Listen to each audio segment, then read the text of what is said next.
Hello friends, இன்றைக்கி நம்ம பார்க்க போகிறது பாய்லரோட ஸ்டீம் பாய்லரோட கேஸ் பர்னர். இது பார்த்திங்கன்னா எல்பிஜி கேஸில் ஃபயர் ஆகுது.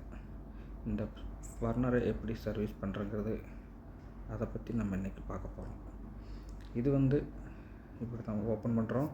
இந்த இதில் கிளிப் இருக்குது. கிளிப் மூலமாக நம்ம இது ஓப்பன் பண்ணுறோம்.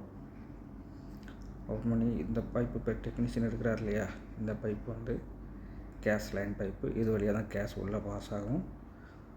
அந்த கேஸ் பைப்பை எடுத்து நல்லா எல்லாம் க்ளீன் பண்ணி பர்னர் உள்ளே இருக்கிறது தான் அந்த கேஸ் பிளேட்டுன்னு சொல்லுவோம். இதுக்குள்ளே அதை நல்லா க்ளீன் பண்ணி போடணும். அதில் எதாவது டஸ்ட் எதாவது அடைச்சிருந்ததுன்னா நம்ம ரிமூவ் பண்ணி போடணும். அதில் இப்போ அவர் ரிமூவ் பண்ணுறாரு. அதில் பின் ஹோல்ஸ் நாசில்லாம் இருக்கும். நாசில்லாம் க்ளீன் பண்ணி நம்ம எப்படிங்கிறத இன்றைக்கி பார்க்க போகிறோம். அவர் கழட்டி எடுக்கிறாரு. பாருங்கள், இது இக்னைட்டரு. இந்த இக்னைட்டர் ஃபயர் பண்ண செய்து பவர் டிசி பவர் கொடுத்து அதை இந்த பாருங்கள், இந்த தெரியுது இல்லையா வெள்ளை கலரில், அதில் தான் பவர் ஆகும். அதில் ஃபயர் ஆகும்.